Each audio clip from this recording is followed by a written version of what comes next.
ક્યારેય સહન કરવાનો નહીં.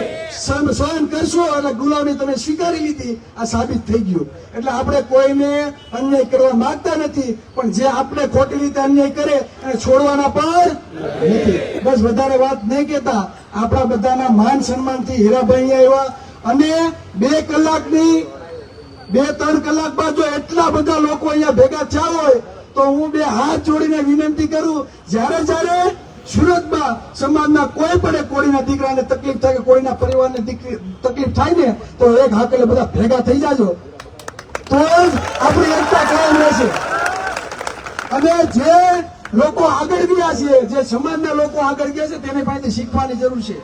આપણે એમ કે ફલાણા મુખ્યમંત્રી બને છે તો એના સમાજની એકતા છે ભાઈ, એટલે આ એકતા બનાવી રાખો તો જ બધું મળશે, બાકી કઈ મળશે નહીં. એટલે એકતા બનાવી રાખશો બધા ભાઈ. જય કોળી સમાજ. બધા અહીંયા આવ્યા તે બદલ ચિરાગ ઝાલાના ખૂબ ખૂબ આપ બધાનો આભાર વ્યક્ત કરું છું. આભાર.